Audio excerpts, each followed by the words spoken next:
Okay, now I think I can share. All right. All right. So thank you guys so much for being here. This is kind of new and exciting for me to do with slides. I don't usually do this, but my kids are really into PowerPoint, so they were happy to help me make the slides look pretty. So I want to share something today that I'm really, really passionate about, and I don't think this is news to a lot of people, but I think it's really worth just taking a new look at. And it's really about finding freedom from mental health issues, what feel like mental health issues, anxiety, depression, habits, addictions, all kinds of intrusive thoughts, all kinds of things that we're told that they are separate, individual, unique things that kind of lend themselves to their own unique treatment. And I want to kind of point in a different direction with this, because I think that the options that are out there, for the most part, the mainstream options being medication or coping mechanisms, meditation, maybe talk therapy, they just aren't serving us as well as they could. And that's truly all that I'm concerned with. So I want to be really clear up front that I'm not against anything, and I'm not at all suggesting that anything that you stumble upon that's helpful for you, wonderful, do it. I have no opinion on that. It wouldn't even make sense for me to have an opinion on that. If you have found something that truly feels helpful for you, go for it.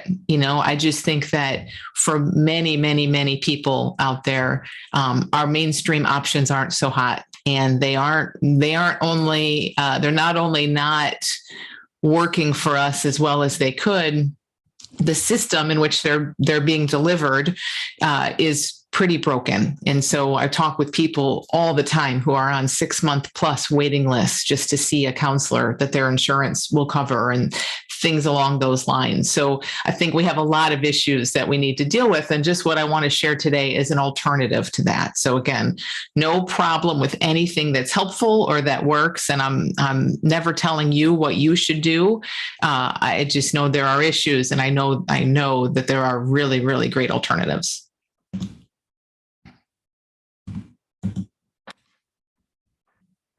Okay.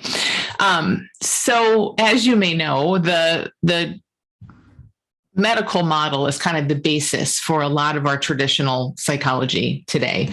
And it's a model that's based on, hey, there's an issue, you're uncomfortable in some way, you're suffering in some way. Let's look at you, let's identify a problem, let's label and diagnose that problem so that we can treat that problem. Now that sounds kind of logical when I say it that way, right? People suffer, we suffer. And so when we go somewhere, of course, someone in a well-meaning way is saying, well, let's find out what your problem is, label it, and treat it. And I think when we really start to look, as we'll start to hear in this class, that medical model, I don't think that really applies to our psychological experience. And for a long time, it has been applied to it for many reasons that we don't really have time to go into, that I don't fully understand. But I know that there is some interaction between it being very easy for insurance companies, for example, to have a nice diagnostic criteria. And they have a chart, and it's like, you check this box, it tells them exactly where you are. That also makes it very easy for pharmaceutical companies to create and market a drug that will fit your specific problem.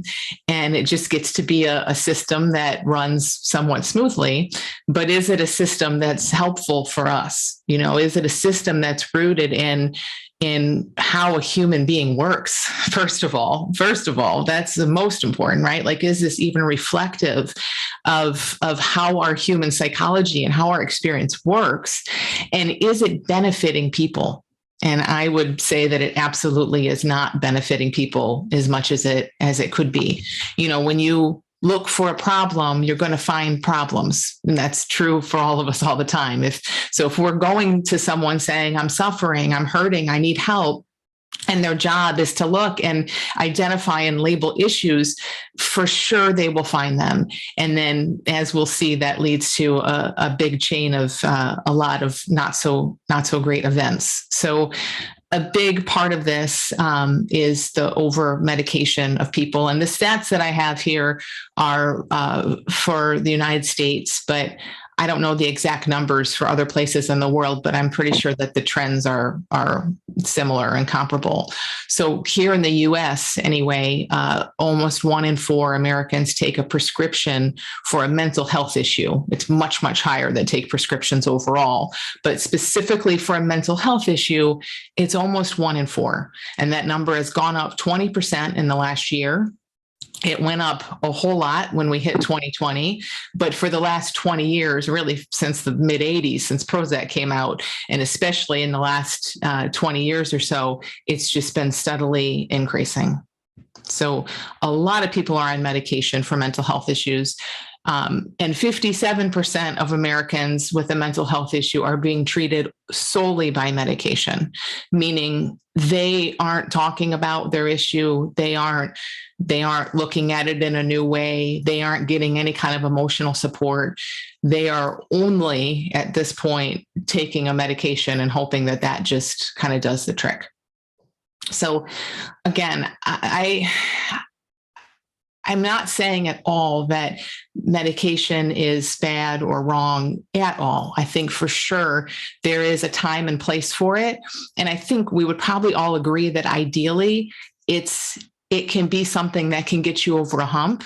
It can be something when needed that for the most part. Now, some people will want to be on medication forever. It truly works for them. And that's great. If that's you, great, that's fine. But I think that's not 57% of Americans. I can tell you that for sure. This is ridiculous. So it's like there is for sure a small population that, really want and need that. And that's great. But I think ideally, if we can look at this as, maybe it's something that gets you over a hump, and that you just kind of use as you're seeing more in conjunction with seeing more about your issue. That's one thing, but a lot of people are reporting that they don't feel like themselves. They're just on medication. They're feeling numb. They don't have a whole lot of emotion anymore. They say, I hear people every day say, I just don't even feel like myself on this stuff anymore, but I've been on it for so long and my doctor keeps prescribing it or upping the dosage, and I don't know how to get off of it. And then, of course, when you do try to get off of it, there are all kinds of issues that often come up. So again, I think we can use it in a very, very different way than how it's being used for the most part. So I want to look toward an alternative, and it's a new paradigm that views mental health and psychology from a much wider lens. And that's what I really see as the issue. It's like, we can look at anything and call it a problem, especially when a human is suffering, and we will, and that's just how it will look. But when we widen our lens, when we look at this in a much bigger picture way, we see that these issues like anxiety and habits and depression and addiction that we're calling out, that doctors are diagnosing and calling a problem, is really not a problem in and of itself. It is a symptom of something so much bigger. And when we can back up and see the bigger picture, things get solved, and they really get solved. Like things get seen in a new way to where there's real freedom, not just throwing drugs or throwing short-term kind of strategies at a feeling to try to not feel something that's showing up. So when we look at this as a bigger system, thoughts, feelings, and behaviors aren't problems in themselves. They're just misunderstood. And I think what this really comes down to for me, and I'll probably say this a million times throughout, is that we are meant to feel. Human beings are designed to feel. That is what it means to be alive. I mean, if we want to be alive, we want to feel things. But what has happened, and again, there's a lot of different ways to look at this, but what has happened is we've come to be afraid of some of these feelings. They've been pathologized and they're medicated so easily and so quickly that we come to think that they're a problem if they show up.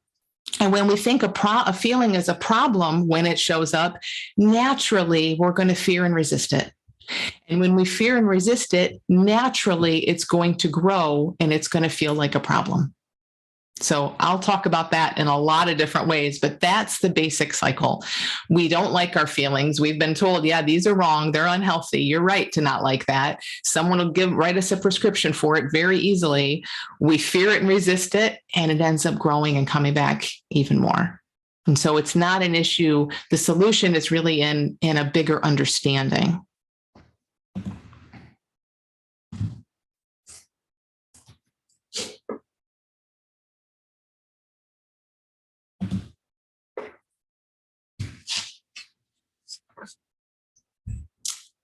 There's a lag on there we go. Okay, so I love this picture, and I know this is a really classic kind of, I don't know, metaphor or example, a way to look at this, which is the blind man and the elephant, it's usually called. So we have all these blindfolded people, and they're all touching a different part of the elephant, and they can't see the big picture. They don't know it's an elephant. This guy over here just thinks that the tail is a rope. This guy thinks the trunk is a snake. That guy thinks the body is a wall.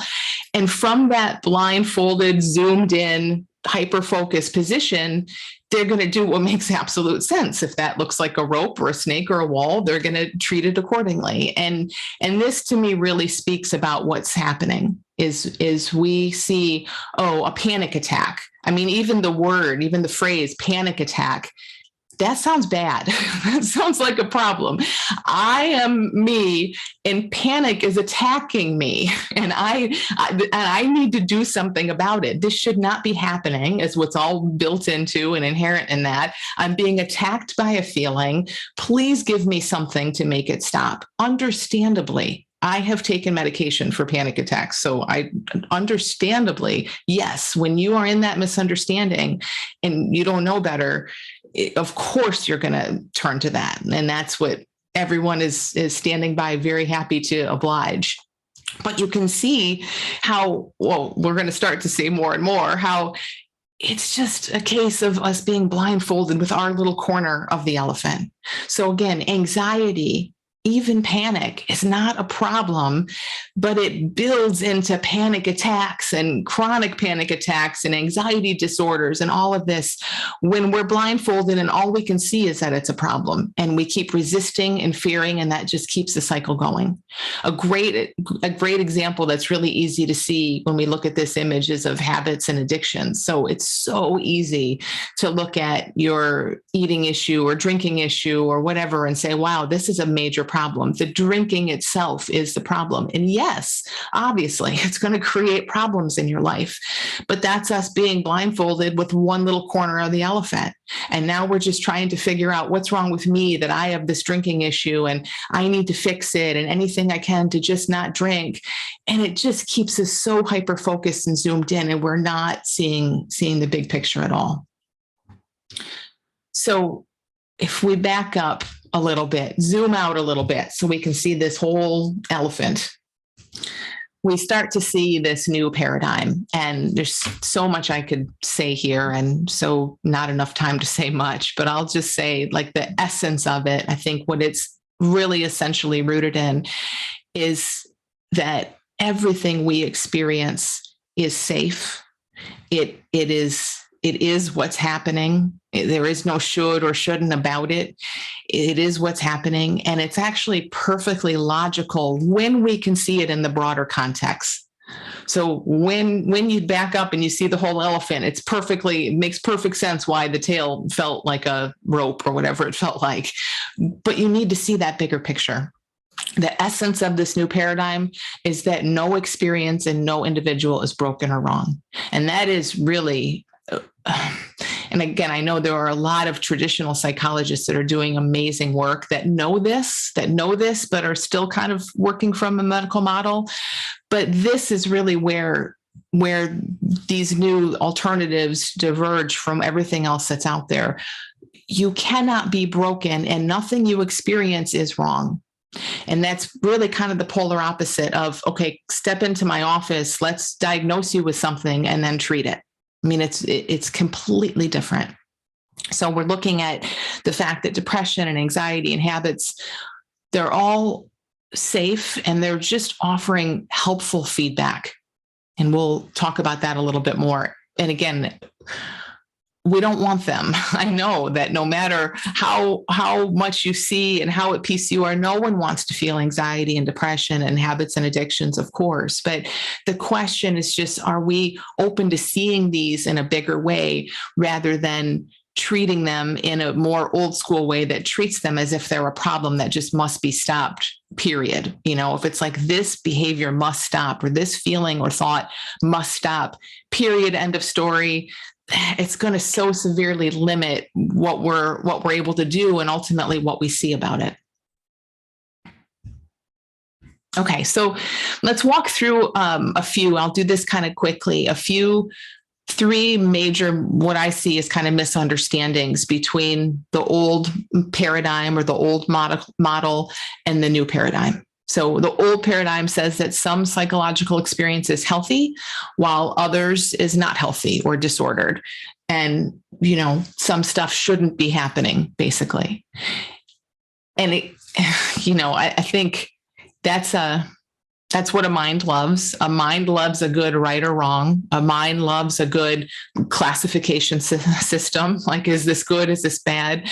Again, it gets really kind of tied in with this is what doctors are doing, perhaps, when they're looking at your body. Let's just map it over to the mind and assume that it maps. And I would say that it does not map at all.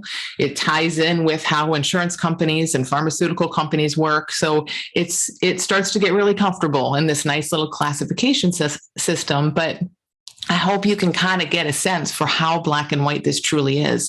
And that may be hard to see because we've been brought up in this. We've been completely conditioned. This is just what we're all used to. I think no matter where you are in the world, I think this is the model that we have all been brought up into and that we're all very used to. So it takes a little bit of an open mind to see, hey, maybe what's arising is not just blanket right or wrong, healthy, unhealthy. Maybe everything's okay. And that's essentially what the new paradigm says, is that all experience, you can't be broken and it can't be wrong. So it's all healthy and it's all helpful, even when it's seen in that bigger context. If it's happening, it should be happening because it's what's happening, and we can argue and make things wrong and want to change and fix them, but it is what's happening. So leading from this, the second misunderstanding, in the old paradigm, they say experience needs to be changed or fixed, and interventions seek to change things. So obviously, if something is wrong or broken, our job is to change it or fix it. And, it puts us in this place. Again, if you're a hammer, everything looks like a nail. If your job is to, even for ourselves, is to catalog and say, what's wrong with me? What's going on here? And how can I change it and make it better? It shouldn't be happening. It shouldn't be this way. I need to fix something. You're just going to be super hyper focused on all of these issues. And naturally, of course, you're going to want to change or fix or intervene to make something different.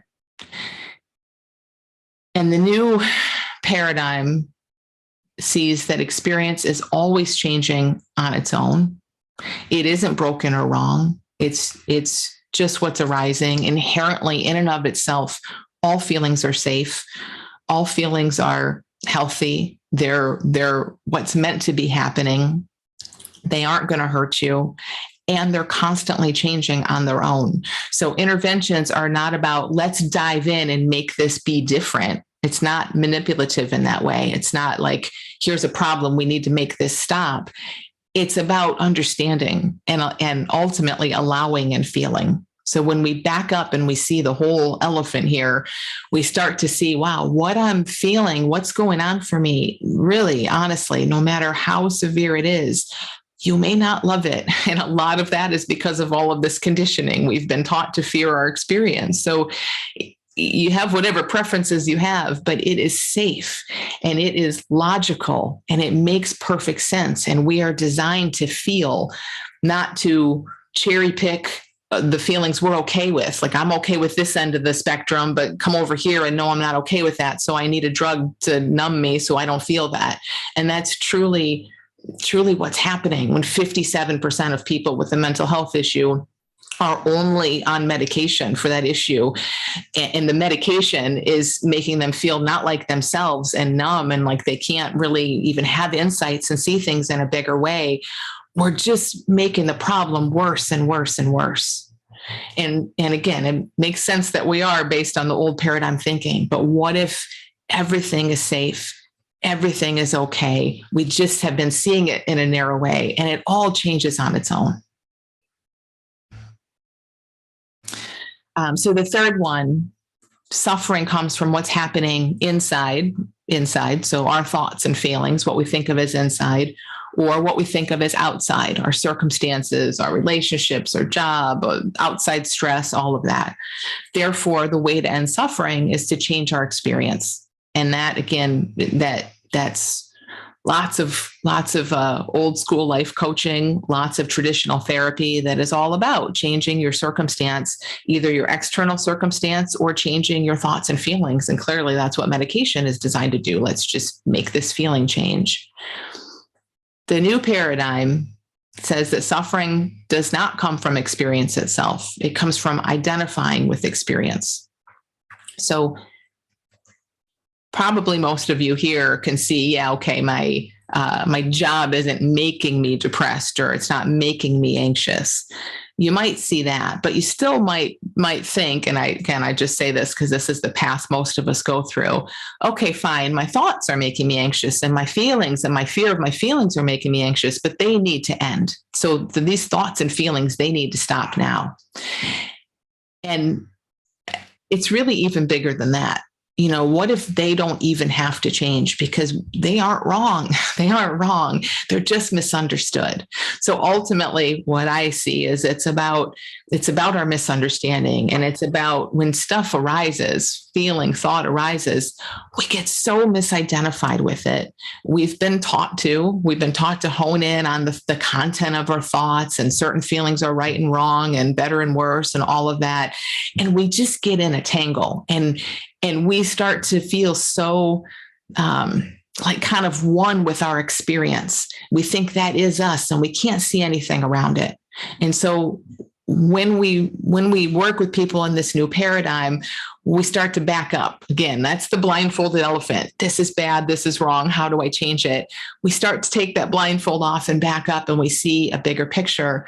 And ultimately what people start to see is like, okay, I can feel this because it isn't panic attacking me. It's not some outside force attacking me. It is me. It's all the same. And it's also not me in a sense. So there's a lot we could go into around that, but we come to have a different experience with our experience, rather than feeling like we need to step in and make it change.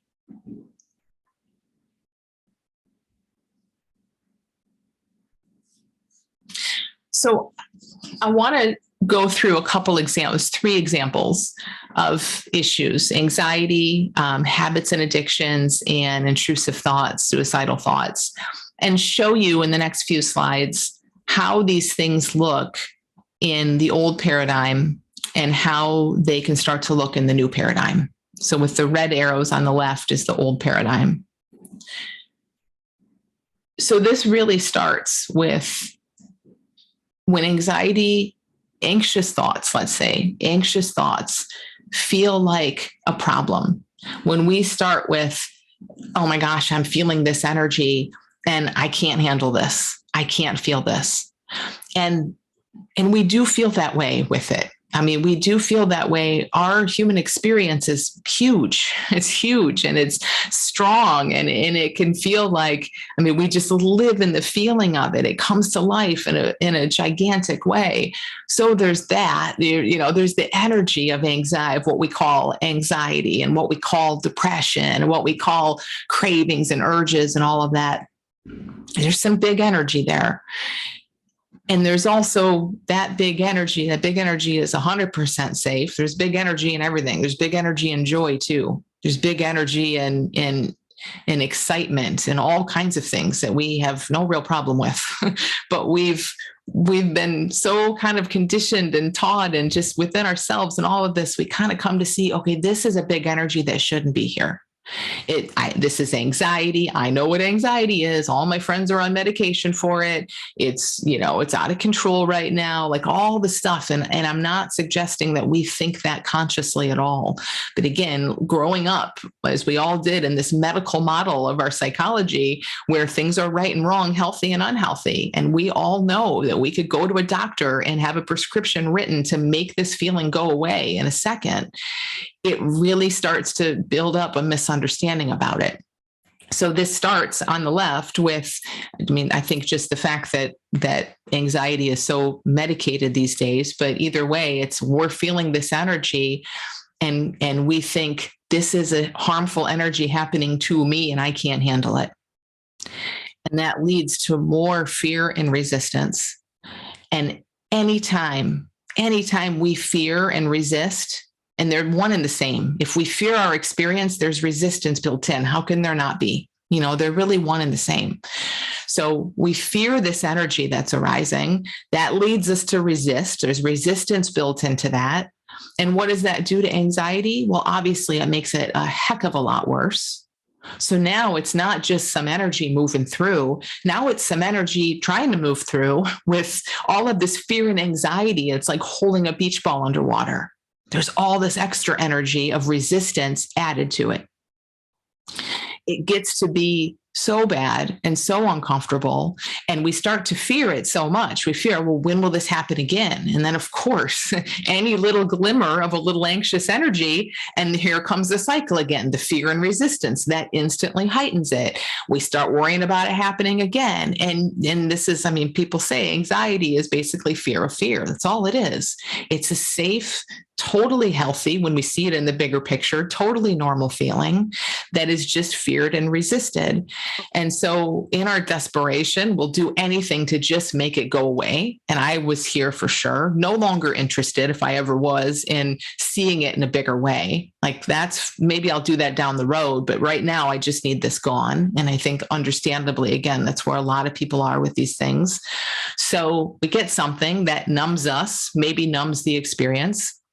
And if we aren't going into that numbing with the idea that this is a short-term thing, that we're going to also, talk this through and try to see things in a new way, before we know it, we're just numbing forever, and we never see anxiety differently.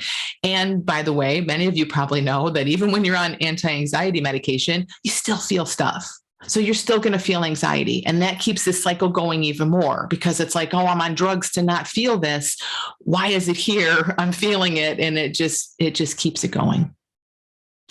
So on the right is the other side. And I know this might sound overly simplistic, but it's so obvious. This is 100% how it works, is we feel this anxious energy.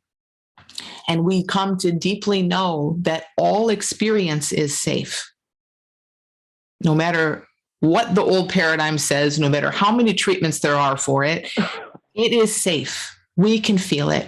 And the more that we see that and we explore that and we come to deeply know that for ourselves, we do not fear it and resist it. In fact, just the opposite. We feel it, which is what we are designed to do. Feel what's arising. We are not here on earth to push everything away and force things to go our way.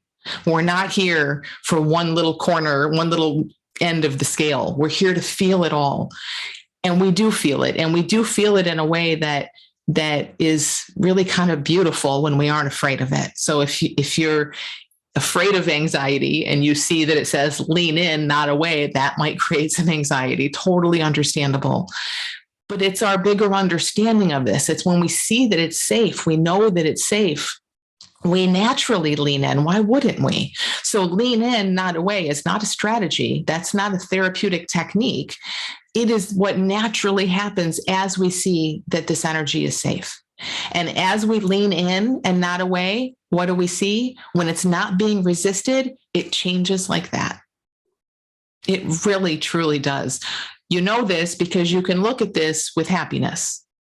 When you feel happy, no one questions whether happiness is safe for the most part. We naturally lean into happiness. We don't lean away from happiness. And then happiness goes just like that all the time, right? So like without fear and resistance, all of this just works exactly as it's meant to work. So let's look at this cycle with habits and addictions. So with habits and addictions, it's all basically the same. It's all very similar, but I think it's interesting because with habits and addictions, we're so kind of conditioned. They do create issues in our lives, and they do really, really feel like problems in and of themselves. And so when we get really honed in to know this is the problem, not why I'm drinking or why I'm spending or why I'm online all day, not the elephant, but like, no, this behavior itself is an issue, we get very, very zoomed in. And what starts to happen here, also fear and resistance. We don't like this feeling coming up because of all that our mind is making it mean. You're out of control. Look at you. Your life's being ruined by this. But with the fear and resistance in this case is a lot of pressure. And I hear this from people every single day, like, I have to end it. I have to stop it. I need a way out of this. And I get it. Of course, we want out of the cycle. We know better. We know that this is not how we're meant to be living. Yet that pressure, it works as fear and resistance, right? When we feel fear and we're resisting what's arising and we feel a pressure to make it go away, what does it do? It leaves us searching for something to feel better, which is what the habits and addictions are perfect for. So it increases your habits and addictions without question, fear and resistance and pressure. And that's just from simple misunderstanding. When we have a bigger sense of this stuff, we feel life, we feel experience, we feel shame, we feel guilt, we feel cravings, we feel anxiety, we feel depression, we feel fear, and thoughts and feelings are known to be safe. We are meant to feel, yes, even guilt, even shame. If it's arising, it is arising. It's natural. It's what's meant to happen. And in fact, it's showing us, hey, you're caught up in a story. All of our feelings, especially these really uncomfortable ones that we hate and we want to fear and resist, they're there to kind of show us, hey, take a step back. Relax, you're getting caught up. If we could just see that in such a simple way, you're starting to feel anxious. Okay, just take a minute. You're okay. You're fine. Your feelings are fine. Take a minute. You're starting to feel a craving. Your mind is searching for something to grab to cope. Okay, just give yourself a minute. Feel this. You can feel that. You lean right into it. And the energy changes, because that's what happens when we lean into energy is it changes. So with habits and addictions, again, there's a lot of levels of this. There's people often want to focus on the craving and find some way to master that. There's the guilt that comes after we do this. There's all the pieces, and it's all the same. It's all experience that is safe, that is okay to feel. As we see that, we just feel it and it changes.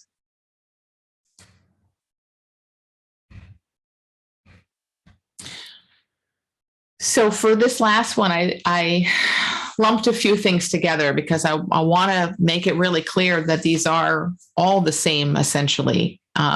Intrusive thoughts, post-traumatic stress thoughts, flashbacks, memories, things like that, and suicidal thoughts and suicidal ideation. It can be a tough one. That can be a tough one to talk about because understandably, like you might have even been with me all up until here, oh yeah, nothing's unhealthy, nothing's wrong. I can see how someone made that up along the way so that we can find a problem and diagnose it and fix it and all of that. But no, suicidal thoughts, well, that's different. People act on those. And people do act on those. But when we see this bigger picture, when we have the blindfold off and we see the whole elephant, we start to see that there is, like I said earlier on an earlier slide, everything we're feeling is helpful, and it is perfectly logical when we can see the bigger picture of it. So essentially, our mind is always looking to help us, to move us to home, to move us to a nicer feeling, to help restore balance and help us feel like ourselves again. And our mind just doesn't know how to do that. And we misunderstand our mind's attempts at that, So minds make up all kinds of rules and protective mechanisms and strategies, and they do all kinds of things that in the name of helping us, which, okay, great. But then we grow up and we have to see, okay, this unhealthy coping mechanism, that made sense when I was 5 in that moment, but it doesn't help me now. And that's, again, this is what the new paradigm is about, is seeing this stuff in a bigger context so that we can make sense of it, so we can see that it is okay in and of itself. So a mind is always replaying things and doing everything it thinks it can. In the case of intrusive thoughts and flashbacks and PTSD and things like that, those things got so much attention. Understandably, these were huge traumas, right? A lot of times, or just even intrusive thoughts. We have these thoughts that start, and we start paying a ton of attention to them and fearing and resisting them. No, I can't think this. Well, this is scary. Why am I thinking this? This isn't me. There's so much fear and resistance. We're just holding the beach ball underwater. That's all that's happening there. And to a mind, it's like, well, there's a bunch of energy. We have to get this out. Our mind wants to just be able to do whatever it needs to do, with us not being so spooked by it, and with us not trying to fight it or fear it or resist it or numb it away. When we don't let that happen, it keeps building and it keeps building. So in the case of intrusive thoughts and PTSD and things like that, again, it comes back to coming to see that, yes, of course, it's uncomfortable and it's scary, and that's so understandable, but there's a bigger way in which to see this, where it starts to be not so uncomfortable or scary. And we even see how it's there trying to help us, even though I know that makes no sense when we're blindfolded holding the trunk of an elephant. Makes absolutely no sense, but it does make sense later. And with suicidal ideation too, it's like our feelings, this discomfort is an alarm. It's showing us, and I don't even like the word alarm because it sounds alarming. It's not, doesn't have to be so alarming. It's like, it's showing us, hey, you got a lot going on. You're really identified with a lot of thought, and look at your sweet mind trying to find a way out. And it can't find a way out. No longer is the alcohol working, or the I'll just move working, or maybe I should get a divorce working. None of that's working for your mind. So it just keeps looking for something that's going to bring a bit of comfort.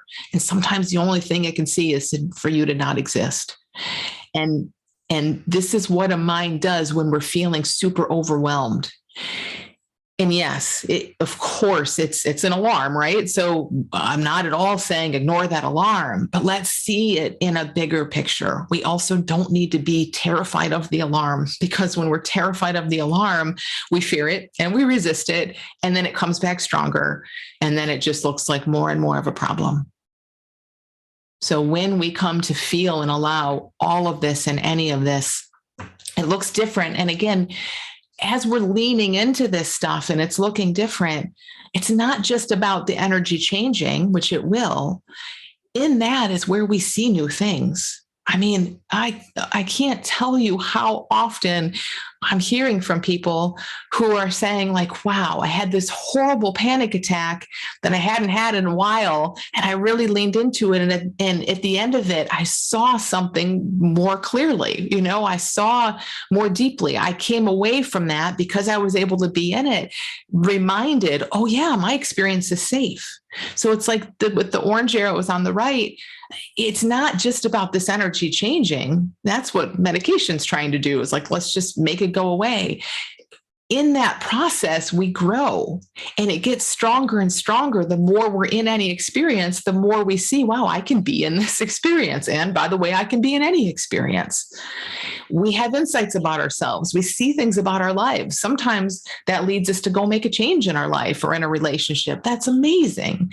But we don't get to see that stuff when we're a numbed out version of ourselves because we're overly medicated, or when we are devoting all of our energy and resources to fearing and resisting and pushing something away.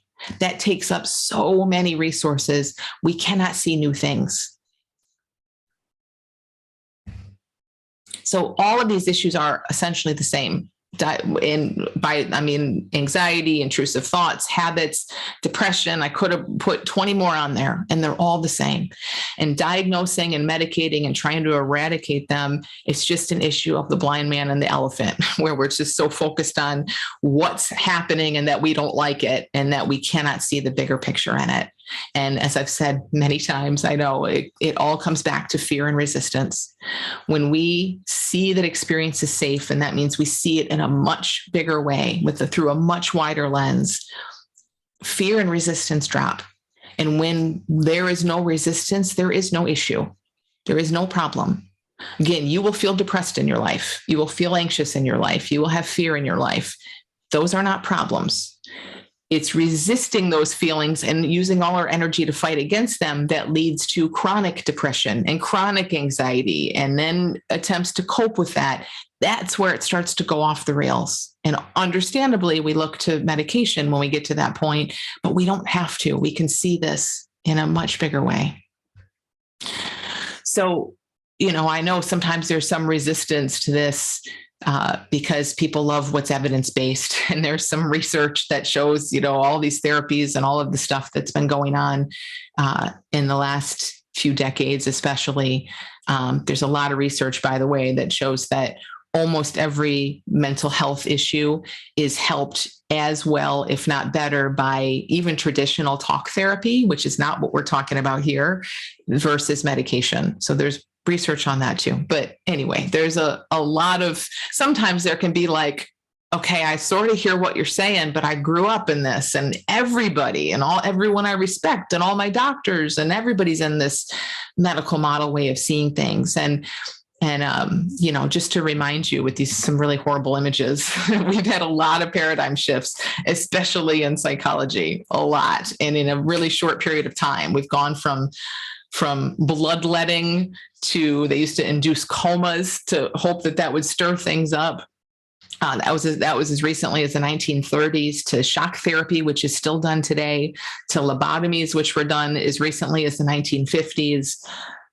And now we're kind of more in the medication side of things, but there have been lots and lots of paradigm shifts, and we're well into this new one. And it's one, again, where we're not siloed, and it's a whole other class, but we can see this in all areas of life. This is not just about human beings being the elephant, and we need to see the whole elephant in terms of a human being.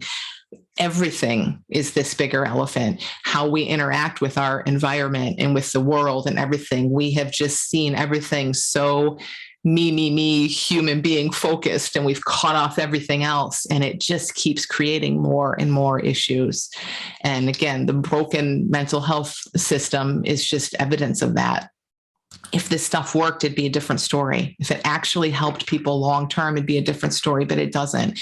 And it's just creating so much burnout amongst professionals who are working in the old paradigm, so much unnecessary suffering for people who are just trying to get help. And there really is some amazing alternatives.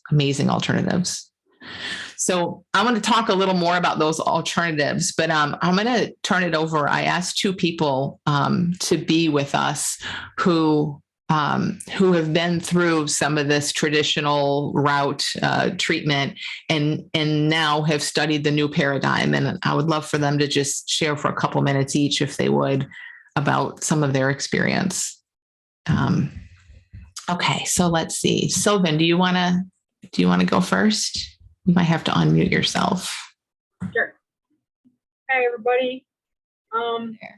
So in my mid-teens, I started having some medical issues and went untreated for decades. And over the years, I developed an anxiety related to it with a heart issue. And the anxiety turned into panic attacks. And got really, really hard to live, really, in the way that I was. I had been to psychiatrists and psychologists and other therapists. I spent a month inpatient at Rogers Memorial Hospital, mostly just trying to deal with, in fact, just trying to deal with the anxiety and the panic. I was prescribed clonazepam. I was for a while taking 3 of those a day. That went on for about probably about 7 or 8 years, and then I started taking them more PRN as needed. But nothing was getting better, and my life was getting smaller and smaller.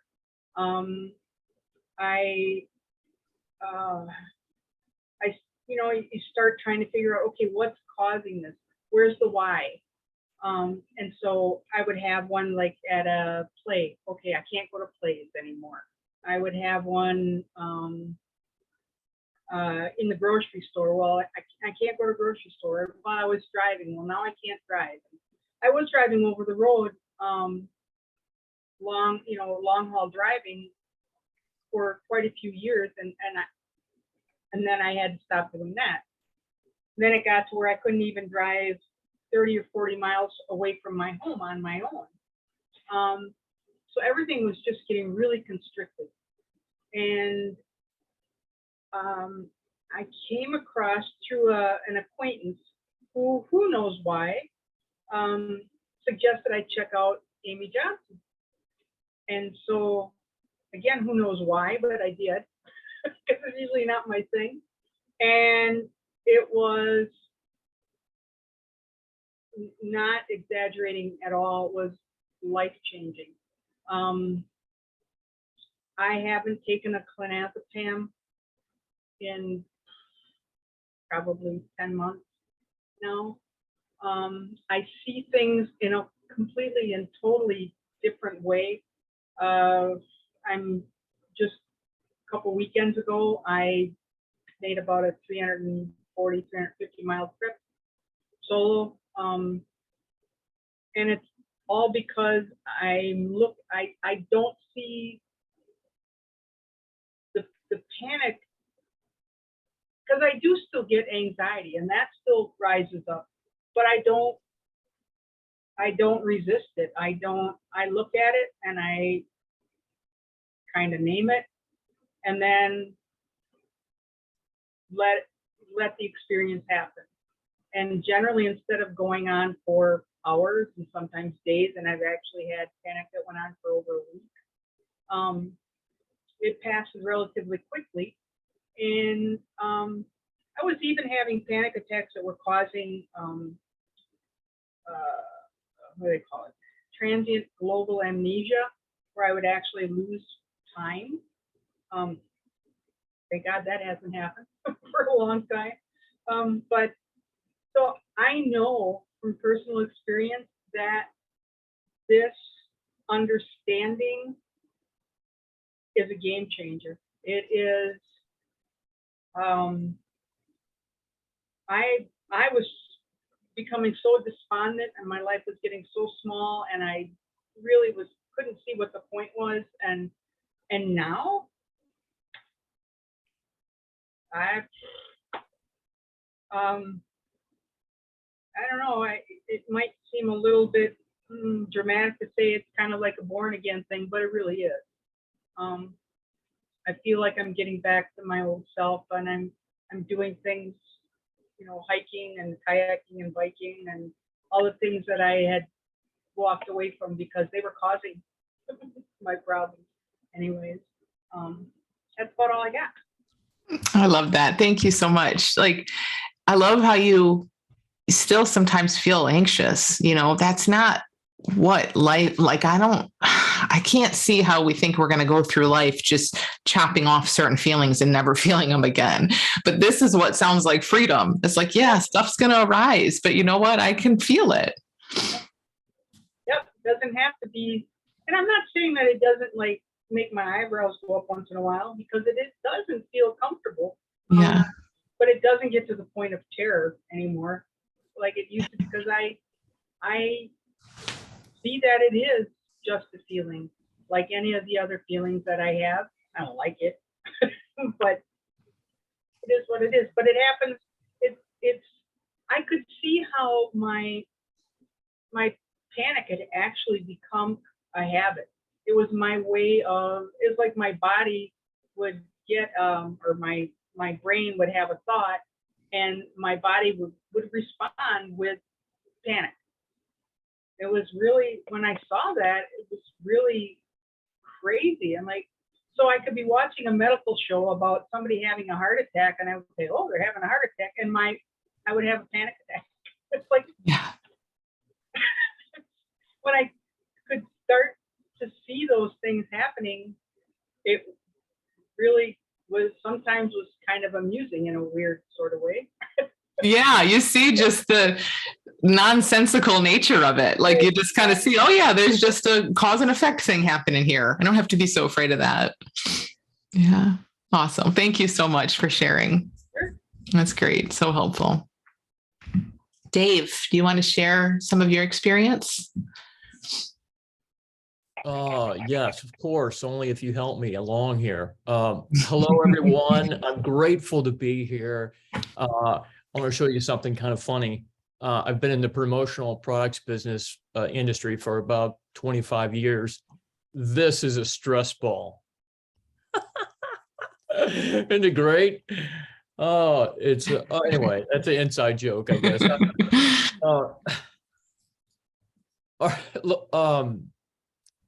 If you're experiencing anxiety and depression and fear, all of those things, they are truly, truly something to pay attention to, and let them be an awakening for you instead of being the problem.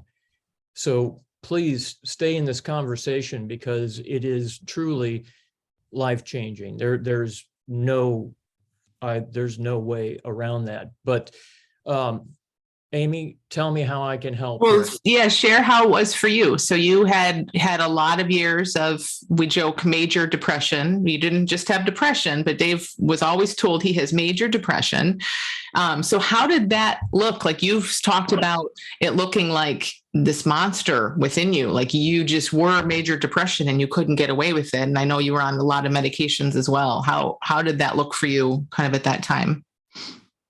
Well, through what you were saying today, I was kind of just like listening to what was showing up for me. And it's interesting because, we can pay our hard-earned money to go see a horror movie right now, right? We can pay $15-20 to go see a horror movie, but we all know that we paid our money. We're going into a movie theater to watch the movie, but it's not real.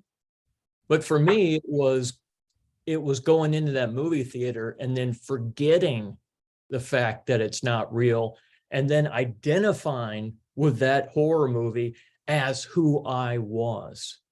And so this started for me around the age of 10, because a family member was suicidal, was on a regular basis of overdosing. So at 10 years old, I learned to call the ambulance. There wasn't 911. You had to call the number. So it was weird to grow up in a family that this culture of disease and mental illness was a real thing. And then being diagnosed myself in 1997 and experiencing 34 years of depression, but 17 out of the 34 was nothing but medications, and one after the other. If one didn't work, they put another one in there. And it wasn't about having these conversations. It was about the question was, how are you doing? And it'd be like, after 6 months, it'd be like, how am I doing? I'm doing horrible. Well, let's up your dosage, obviously. And I can feel myself right now trying to be compassionate. And at the same time, it is difficult to remember that the misunderstanding starts in the professional world. So for the professionals coming in to say, how are you doing? And then I'd say, I'm not doing well at all. And then they would say, well, okay, well, the dosage was the beginning dosage at 75 milligrams. You need 150 now. And then that would continue each year. And not year, I'm just making that number up, but again, every time the question came up with how are you doing, it would get worse. My depression would be in my belief of the horror movie that I went into. My belief of the horror that's happening would get more intense. That's how you make a really good horror movie. And so as my— How did that start to turn around for you? You're on all these medications. How did that turn around? It turned around after the amount of medications, for me personally, there came a time where my brain was melting. I could physically I could feel myself melting. And it was just a massive amounts of Effexor, Klonopin wafers, Remeron, whatever it was that they would give you. So it came to a point to where I felt truly, honestly, either they're going to kill me or I might as well kill myself, because it's the idea, the pattern. I never saw the pattern. I never saw okay, every time I go back, they give me more. And finally it was like, okay, well, I just quit. I'm not doing it anymore. So when you decided to get off all your medication, and I know you looked into other self-help things, you looked in toward this new paradigm, you looked into diet stuff, like what's different now? What do you, and I know there's not just one thing, but I just wonder if you can say like one or two things that look different about this depression that it looked like you were born with and had to medicate to how it looks now. Such a beautiful question. The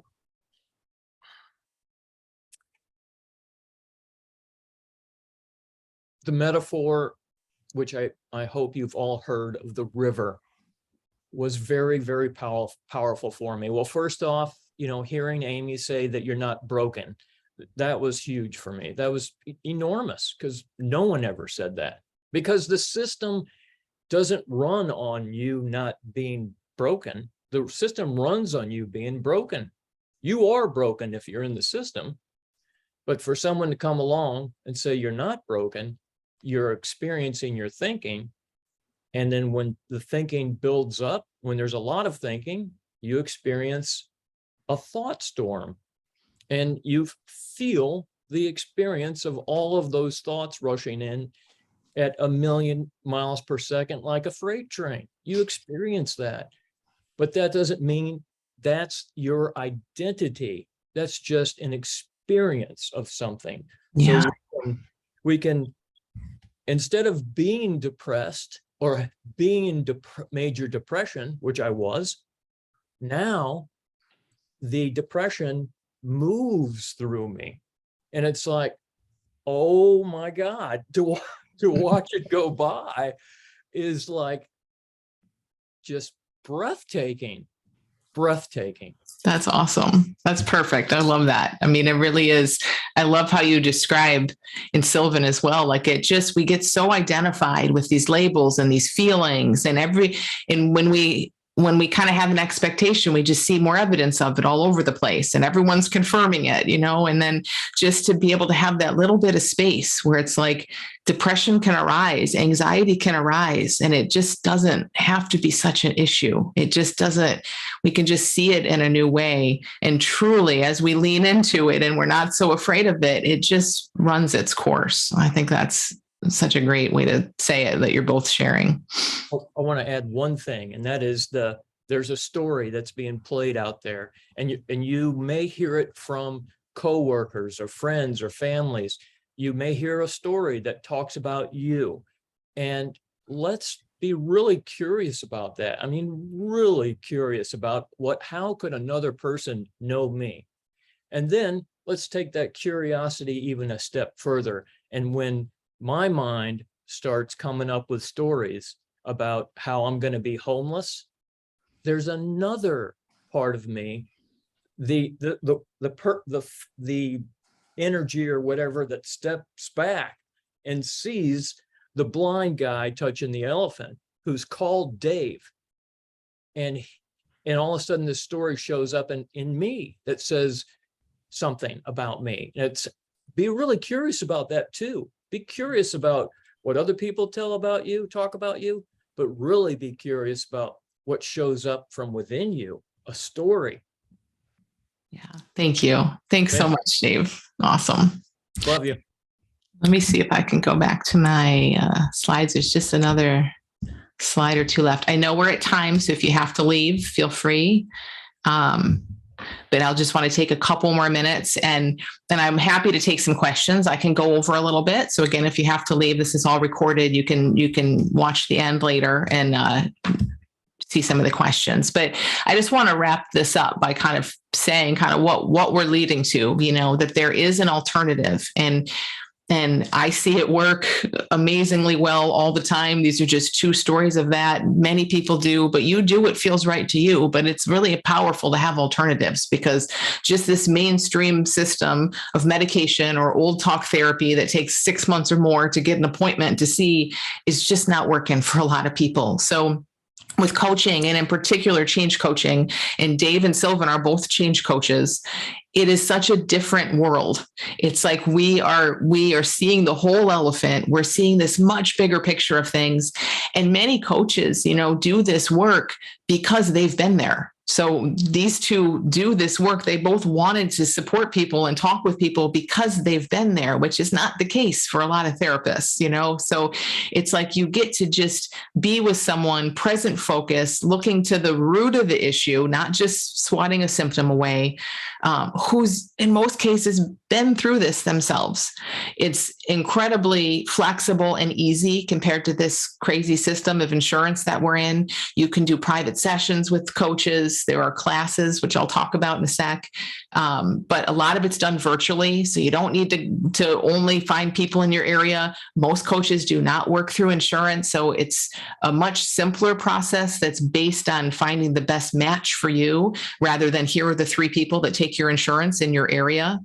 And with classes and group coaching, there are many, many cost-effective, incredible ways to do this. So I have a directory of change coaches. And again, this is not all life coaches. I think coaching in general is very much more present focused than a lot of traditional therapy, but it isn't all. But I have a directory. If you want to work one-on-one with a change coach and see more about this new paradigm, it's an amazing alternative to what maybe you've been doing.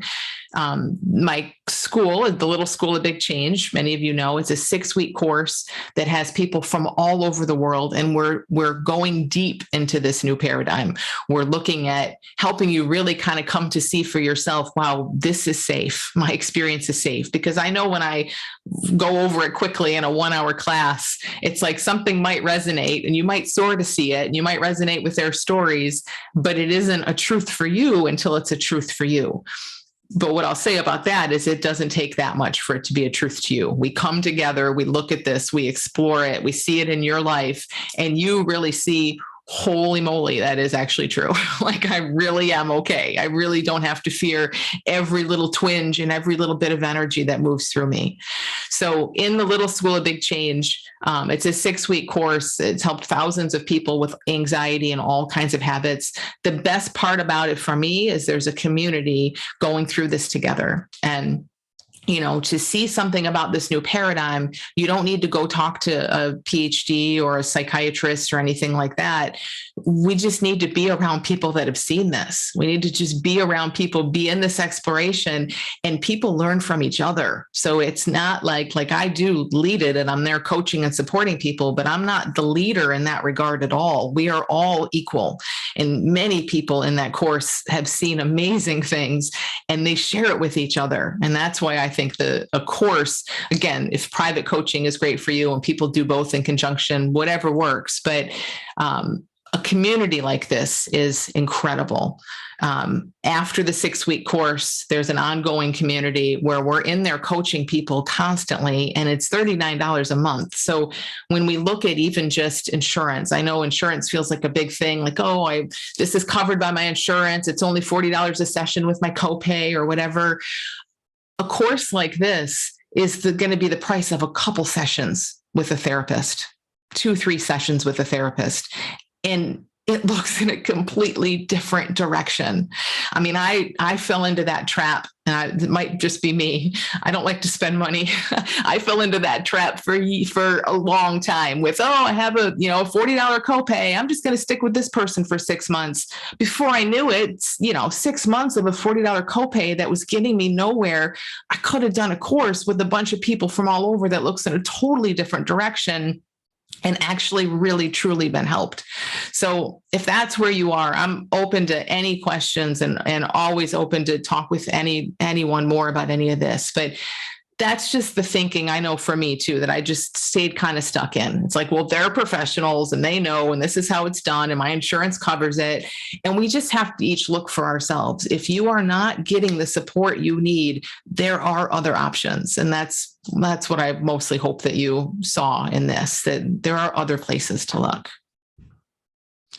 So you'll get some information. I'm going to stop sharing here. You'll get some information about the upcoming course of the Little School of Big Change. I lead it twice a year, so it is starting up again September 12th. But, again, I hope that what you've seen in this class goes way beyond that. It's a great option. I hope you'll check it out. You have nothing to lose, really. But hopefully this has given you a lot to kind of just see in a new way, and think about far beyond what your next move is. Sylvan, did you want to share something? Oh, you're muted. Can you unmute yourself? People don't usually ask me to unmute myself. I was just going to say, when I went to the School of Big Change, what blew me away, one of the things, a lot of things did, was that I was not as unique as I thought. Yeah. Our experiences might be different. So many people were experiencing the same thing I was, maybe from a different, I hate to say the word cause, but I can't think of a better one right now. But the experience that we were having was the same. Yeah. And I was convinced nobody was suffering like I was. Yeah. That's such a great point. I think that is what's so powerful about being in a group is, you start to see we're all going through the same stuff with our own little details, our own little tweaks, on it, but it's essentially all the same. And that's huge when we feel like we're broken and we're alone and no one understands this. I mean, so huge to see that that's really not the case. Thanks for sharing that. All right. Well, if there are a few questions, I'm happy to take them. I can stay after a bit and see, what's up for you guys. Go ahead and just raise your hand if you have a question.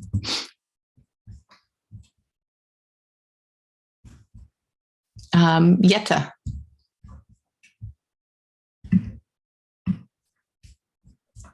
Can you hear me? Yes. Yeah. Okay. Hi. Hi. And thank you so much for this. I was actually following your book club 1 or 2 years ago. One year ago. Last year. Yeah. And I'm still very interested in all this in this new paradigm, but I still have a feeling that there's something that I don't get because I want to understand everything with my brain. But I would just like to ask you, you say that your little school of big change, that there are people from all over the world. And if I want to follow that school, will the language be, will that be a problem? Because I'm from Denmark and I don't understand everything. I understand a lot, but not everything. Yeah. Well, Yeah, there have been people from 55 countries. I mean, it is all in English, but you definitely Yeah. wouldn't be alone in being a non-native English speaker, although your English sounds great to me. But some of the ways, like I think the easiest, I guess a couple ways that people work around that is that there are video lessons and we have captions for those if that's helpful. We have calls, we have group calls, and it might be hard to get everybody's accent and hear what everyone's saying, but everything is recorded. And one of the great features about the school is that everything, all the recordings, all the lessons are yours for life. So a lot of people do go back and, you know, you can kind of back up and listen to things over again. We also have a private forum in the school. It's not like on Facebook or anything. It's our own little private community. And people are on there having conversation and asking for support all the time. And that's in written form. So I know for some non-native English speaking people, they've said that it's easier. Sometimes it's easier, sometimes it's harder, maybe, but they've found it easier to do the writing side. So we have some of that too. Okay. Thank you. Yeah, thank you. Good to see you again. Fran.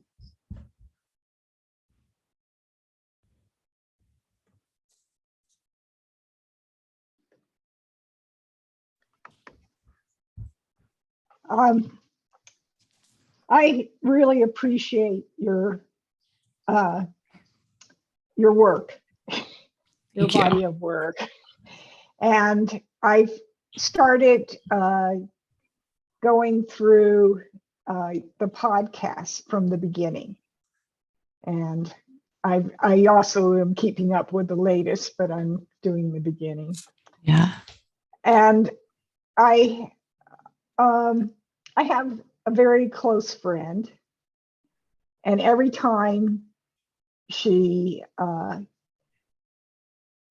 frustrated with me about something, she throws out that she's on the autistic spectrum.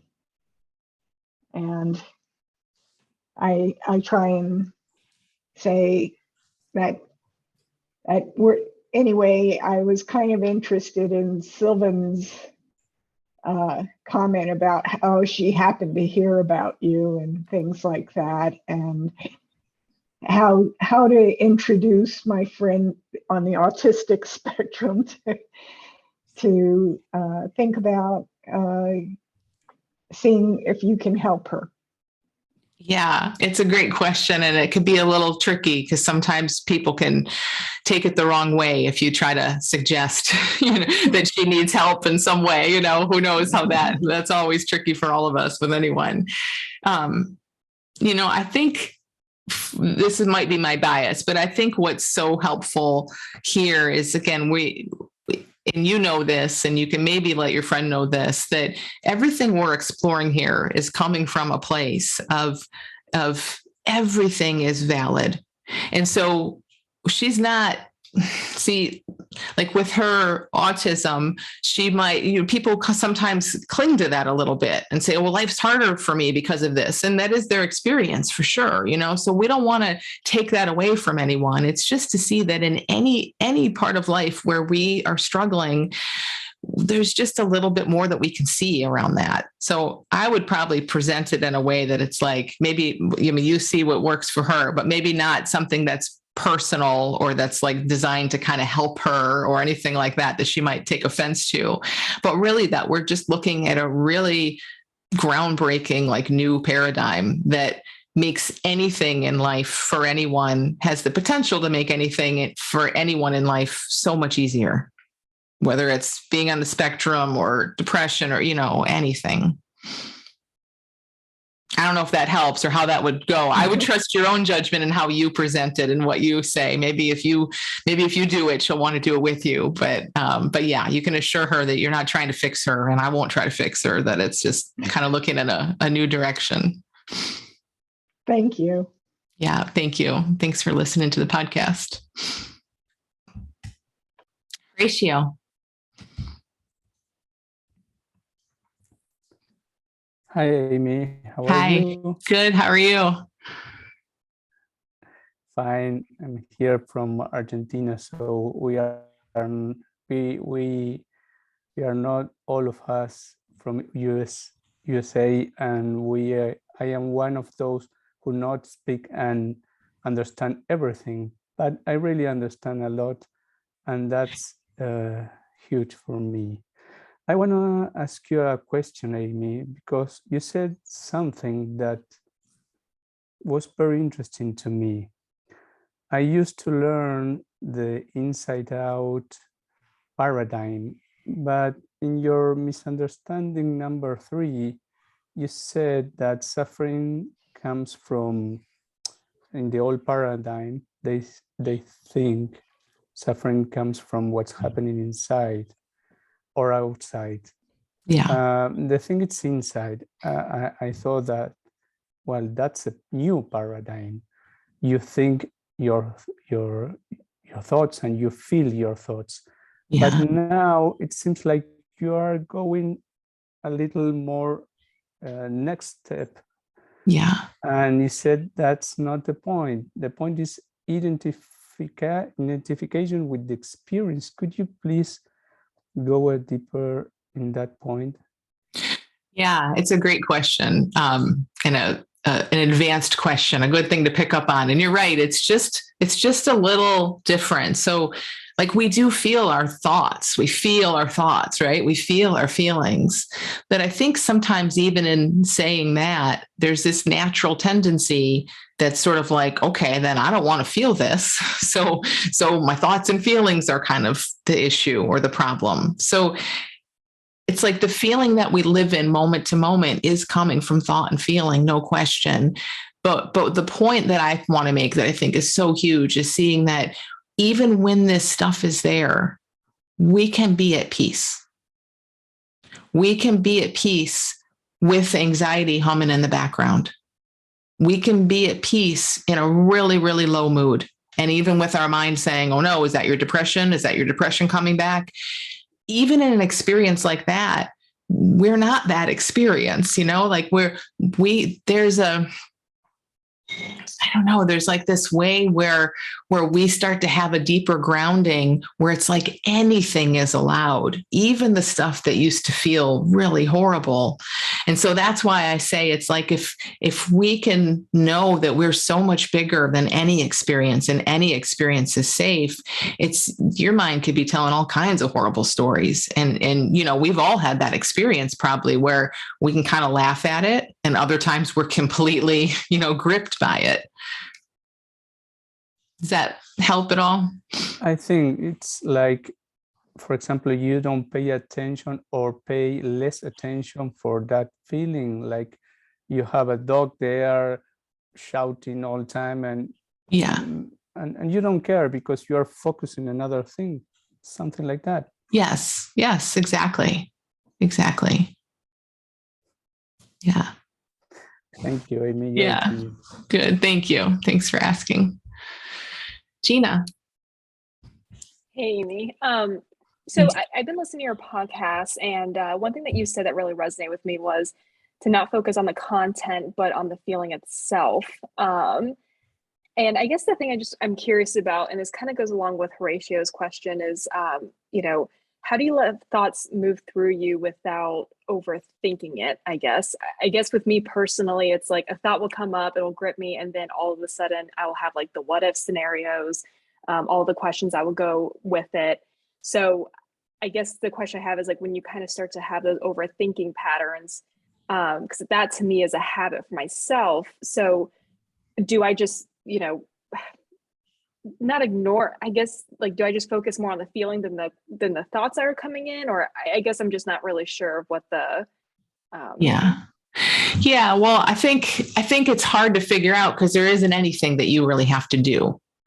It's more about coming to see, like I just interviewed one of my coaches yesterday or the day before for my podcast who has ADHD. And she was talking about how it used to look to her like her mind is just racing regularly with all kinds of stuff, right? And it used to look to her like that meant something. And maybe she wouldn't have even said it that way at the time, but she was like all of this racing thinking was there and she'd be right in the middle of it, trying to figure it out and trying to kind of make decisions and navigate life from in the middle of all that thinking. And she shared that what she has seen and how that's so different now is that all of that racing thinking, which is all that overthinking you're talking about, worry, repetitive stuff, it's just what a mind does. It just is, whether you have ADHD or not. Our minds just run like crazy and they repeat stuff and they worry and they make stuff up and they project into the future. And there's something about coming to see that it sounds like Horatio said, it starts to be like background noise, like, oh, that dog again. You don't need to turn the TV off and listen to the neighbor's dog. It's like, oh, there's a neighbor's dog again. And it might sound kind of crazy, but that's exactly what starts to happen for people. So there's nothing you need to do or manage, but it's like, as you see more about how your mind works and that you're lived from a bigger place, that, it starts to happen for you like that more naturally. Gotcha. So I did sign up for the Little School Big Change, and I'm super excited about it. Awesome. And I was just curious if you plan on talking about how we can, I guess, detach our identity from the thoughts that come in. I think that's the thing that I kind of have a hard time with. But one thing that's helped me was when you said to get curious. I took it as, okay, so why do those thoughts come in of saying that I'm bad or something, right? Yeah. And I'm not like replacing thought with thought, but it's almost me trying to shift my perspective of myself, if that makes sense. Yeah. Yeah. I mean, and there's no bad curiosity, but I hear what you're saying. And I think you're just going to naturally start to see that because you'll notice, like if any of us start to ask ourselves like, well, why is this thought showing up? It's probably going to take you further down the rabbit hole, and it's going to feel personal and we're going to feel it. And yes, in the school, you start to get a sense of that. Again, this no curiosity is bad, but it's like, if you're curious in a sense of like, my mind said that yesterday and the day before and the day before. And I remember it saying that one time when I was 10. And what if this doesn't mean anything? What if this is just what my mind says? Now that's a different level of curiosity. That's a curiosity that naturally is going to start to show you, okay, my identity isn't wrapped up in this, and this isn't about me. So I don't know if that really answers the question, but for sure. And if you're going to be in the school, for 6 weeks, we're going to explore this from every possible angle. And you will leave having a different relationship with that thinking. Like the identity part is exactly like you said, that's exactly what kind of needs to shift. Gotcha. Thank you. Yeah. Thanks. iPhone 2, Mom. Are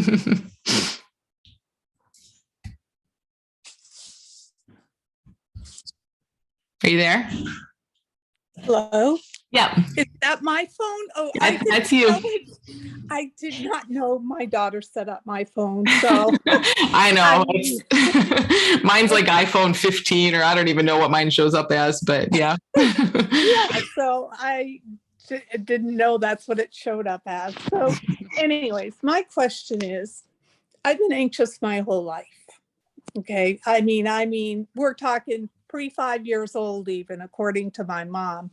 My mom used to tell me, Debbie, why are you so anxious about all the things that you worry about aren't going to come true, So my mind in my elementary school year said, oh, wow, if I think about these things and just, ruminate about them, then they're not going to come true. So it caused more anxiety, actually, and I got hooked up into that and throughout my whole life. My problem is now and I'm still on meds, the one that helps the best is one that, I get stomach aches. I don't even have an anxious thought or, no thoughts are going through my mind.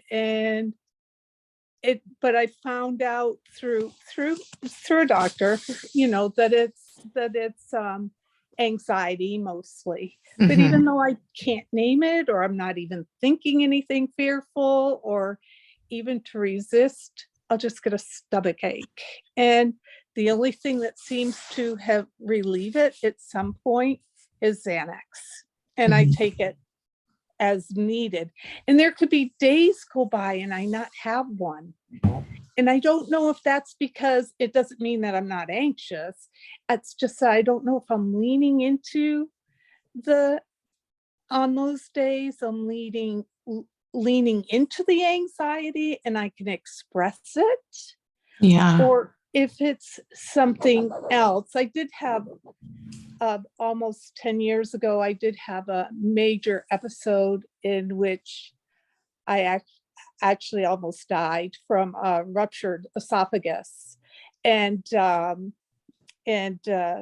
what happened is that, yeah, I have some nerve damage in my stomach as they repaired my stomach and esophagus, which ruptured and caused sepsis. And I was in the hospital 3 months and still had to go back for treatment. So I don't know if it's, and I've asked my gastro doctor and he says, yeah, I think it's mostly your brain, because there's such a, I used to teach and high school science, mostly biological sciences, so anatomy and physiology, and I know a lot about that. And I've done a lot of studying. There's really a big, what do I say? A relationship between the brain and the gut, and they talk to each other and the nerves, and maybe some of yours are broke. I think most of this is anxiety, but in the form of stomach aches. So I don't know if the school of would help me or not. It's quite an investment for me. I'm on Medicare and I have TRICARE. My husband's retired military. So if I see a therapist, I don't have to pay anything, but I don't know that I have seen a therapist in the past and helped somewhat, but it's not. Now I'm still having this. So I don't know what to do. Yeah. Well, I think a couple things. I mean, I think when you're looking at the physical stuff, no question, so much. And I've been so fascinated with this lately. So much of our physical issues are really psychological, especially when it comes to chronic issues, chronic pain, things like that. And I would just encourage you to not look at it as like a day-to-day thing. So if you have a good day where you don't have a lot of pain, it doesn't necessarily mean that on that day you're leaning in. You might be, that's great. But, or that if you have a day where there's a lot of pain that you're resisting, I mean, I don't know that it necessarily works in that way where you're aware of it all. I think so much of this works beyond our awareness. But what is beautiful about this understanding is it's deep stuff that you don't have to dig back in your past and kind of find, that thing that happened or relive your trauma from being in the hospital and almost dying and all of that. We kind of have a bigger conversation. And in that bigger conversation, so much gets freed up that doesn't even necessarily make sense to our mind. And I know that sounds just kind of magical and mysterious, but I've seen it over and over again, that as we kind of keep exploring and we start seeing things like, oh my gosh, how could I be broken? Of course, there's nothing wrong with me. Of course, all this time, my mind's been trying to keep me safe by worrying and ruminating, but that's never been needed. Like when you have your own insights into that stuff, all kinds of stuff clears up, Debbie, like all kinds of stuff.